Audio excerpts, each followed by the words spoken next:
Cláudio Piacentini, outra vez, direto da Itália, fazendo uma análise de como está a situação hoje, dia 27, horário do Brasil, às 15h32. Boa tarde, Cláudio. Boa noite. Boa tarde. Sim, boa noite aqui. Agora, justamente, na Itália é 19h30 e a situação, bom, na realidade estamos em pleno da tempestade. Dos novos infectados é um valor que nos últimos dias está em diminuição.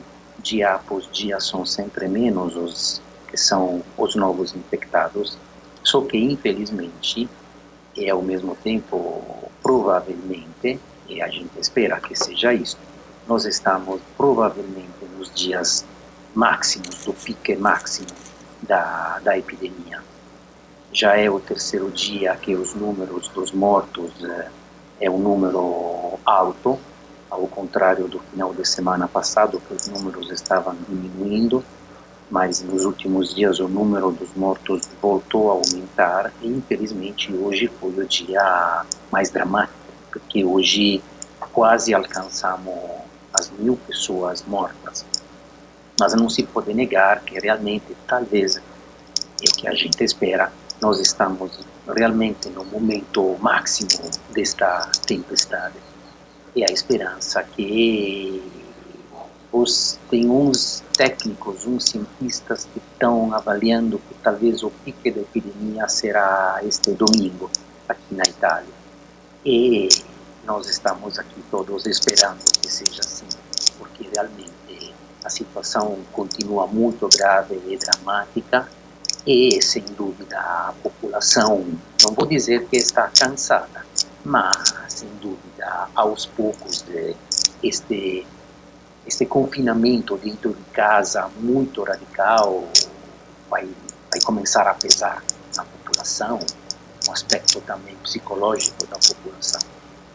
Isso, quer dizer, a situação, diríamos, quase que já de desaponto, até de desespero, não sei se é o termo correto, trouxe inclusive à cena o próprio Papa. Como é que a sociedade italiana recebe isso? Obviamente temos de distinguir os cristãos com os ateus, ou com as pessoas que justamente deixaram de ser cristãos praticantes, apesar de quase todos nós italianos ter uma formação cristã, no mínimo na fase da nossa juventude. O Papa hoje teve um momento de reza pelo mundo inteiro, que é um momento histórico.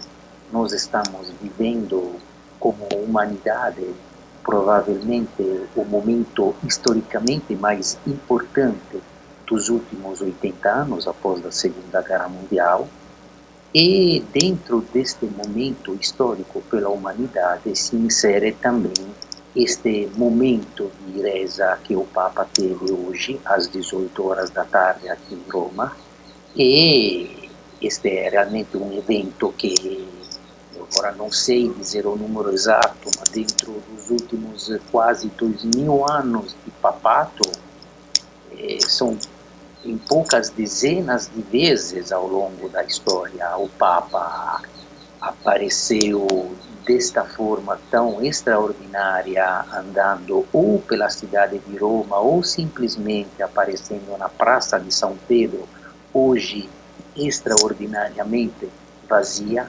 para dar a bênção Urbi et Orbi à humanidade romana, como a humanidade no sentido mais amplo de todo o planeta, Urbi et Orbi. Isso traz de volta um grande questionamento social, provavelmente. Como é que as pessoas, assim, eu falo a pessoa simples, o pessoal do povo, esse problema da fé, Houve alguma alteração durante esse período conturbado e triste que a sociedade italiana está vivendo, Cláudio? É visível isso?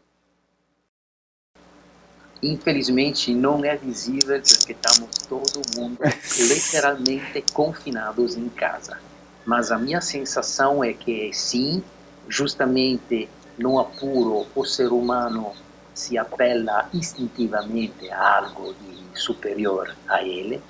E eu tenho certeza que em muitas casas de italianos, no íntimo ou a família inteira coletivamente, eu acho que voltaram a rezar e a se apelar a Deus. De qualquer forma, também eu sinto um pouquinho entre os meus amigos, que tem uns que estão, às vezes, passando umas mensagens diferentes, vamos dizer. Então, eu tenho certeza que está tendo uma volta a rezar e pedir ajuda a Deus. De qualquer forma, também na área política continua um grande questionamento, seja internamente e seja com relação à Europa. Esse quadro, como é que está evoluindo, Cláudio? O governo aparentemente está transmitindo uma razoável firmeza perante a população, e provavelmente também o papel deles, eles têm que fazer isto. Ontem parece que justamente o nosso primeiro-ministro, o Conte, junto com o primeiro-ministro espanhol, eles não concordaram com a forma que o Conselho Extraordinário entre os vários primeiros ministros europeus que ontem tiveram um encontro via internet, obviamente, e as medidas que estavam pensando de pôr em atuação não foram aprovadas por causa que no momento não está tendo acordo entre os partners comunitários. A Alemanha está tendo uma posição como encarar economicamente a crise que não é a mesma forma de ver da Itália e da Espanha também. E isto o Conte não falou que se dentro de uma dezena de dias a comunidade europeia não vão encontrar uma forma diferente para resolver o problema do ponto de vista econômico, a Itália irá na frente por conta dela, resolvendo os problemas dela por conta dela, porque não é da forma que a Alemanha ou, por exemplo, a Holanda estão sugerindo que é a forma que um país como a Itália vai aceitar para resolver a situação econômica a nível europeu. Ao mesmo tempo, por outro lado, humanitariamente falando, não podemos negar que parece que a Alemanha nestes dias está recebendo nos próprios hospitais os nossos doentes para justamente aliviar um pouco a situação da saúde sanitária na Itália, dos hospitais. Tem alguns pacientes da Lombardia que foram transferidos em hospitais em Gênova, na Itália, mas também tem outros que estão sendo transferidos com a ponte aérea em hospitais na Alemanha, por exemplo, em Lipsia. Esta, obviamente, é uma notícia positiva do ponto de vista dos partners europeus. Mas, sou sincero, por enquanto eu a vejo como uma pequena gota dentro de um grande mar de problemas entre relações entre os partners comunitários. Nós aqui estamos atravessando um momento parecido com algumas semanas atrás a Itália viveu. Debate-se muito aqui a validade ou não do confinamento, do distanciamento social, etc. e tal. Se você tivesse que dar um palpite hoje, que palpite você daria?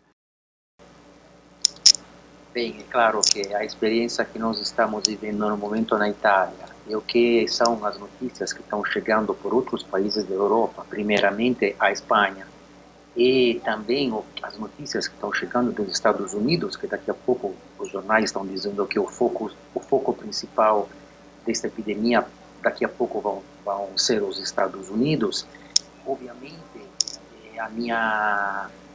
não a minha sugestão, a minha forma de ver de como encarar o problema para não chegar a uma situação tão extrema como estamos nós, é rapidamente atuar as medidas que a Itália está atuando. Não vamos esquecer que a Itália está completamente com as indústrias, quase 100% das indústrias paradas, torcendo que dentro de uma dezena de dias a situação volte a melhorar e aos poucos recomeçar o nosso mundo econômico, produtivo, a trabalhar de novo. Mas no momento está todo parado. Mas, infelizmente, mesmo tendo todo parado e tendo todas as pessoas confinadas em casa, por enquanto nós não estamos vendo uma saída. E se a saída irá chegar, será de qualquer forma com um preço muito alto em termos de doentes e, infelizmente, falecidos, porque nós estamos falando que hoje na Itália a gente ultrapassou os 9.000 mortos, números que poucas semanas atrás a gente nem tinha, não a coragem, mas nem a ideia de pensar que teríamos chegado a tanto. Então, o que fazer? No momento, não conhecendo nenhum tipo de remédio, nenhum tipo de vacina contra esta epidemia, a única forma é ficar em casa, não ter os contatos sociais. E entre esses mortos que você fala, tem um número considerável de médicos também, né, Cláudio? Isso é terrível, né? Enfermeiros, médicos, pessoal paramédico, né? Sim, agora é um dos problemas principais que estamos vivendo, que estamos tendo, é o número de enfermeiros e mortos, de pessoas que são os que, entre aspas, têm que cuidar da saúde das pessoas, que ao final das contas, infelizmente, eles são na primeira linha, que estamos tendo muitos falecimentos ou pessoas com virose que então tem que ser eles mesmos internados. Hoje nós chegamos a 44 médicos mortos e estamos quase chegando a uns 10.000 entre médicos e enfermeiros que estão infectados desta virose, ao ponto que o Ministério da Saúde fez uma nova chamada com concursos tanto de médicos como enfermeiros. E com relação à solidariedade que a Itália vem recebendo, ou ajuda? Bem, vamos dizer que nós estamos recebendo solidariedade e ajuda mais de países extra-europeus que de repente a gente não teria pensado que teriam ajudado tanto assim, comparado com outros países dos quais nós teríamos esperado uma ajuda, uma colaboração, uma compreensão maior, estou me referindo aos países da Europa, porque ao final das contas, a Itália, nestes dias, está, de um lado, recebendo importantes ajudas, de um ponto de vista de médicos e de materiais, por parte da China, da Rússia e de Cuba, e, contrariamente, como a gente estava até comentando antes, dos nossos queridos partners europeus, no lugar de ajudas, principalmente nas primeiras semanas da crise, estamos mais recebendo momentos recebendo críticas, não recebendo ajudas, não recebendo compreensão, não recebendo apoio, tanto de um ponto de vista material como de um ponto de vista político. Como estávamos dizendo nos últimos dias, talvez de um ponto de vista material alguma coisa está mudando, porque justamente parece que a Alemanha está dando uma ajuda de um ponto de vista médico, mas sem dúvida, de um ponto de vista econômico, por enquanto a Europa é altamente carente e, infelizmente, desorganizada, como frequentemente no cenário político internacional, a Europa quase sempre se apresenta não unida, infelizmente. Sim, sou sincero, em uns artigos que eu li nos dias passados, o nome também do Brasil saiu entre os países que ajudaram a Itália. Vamos dizer ajudar, talvez era uma compra do nosso governo, mas de qualquer forma, também o Brasil, umas vezes em umas matérias que eu li, foi citado positivamente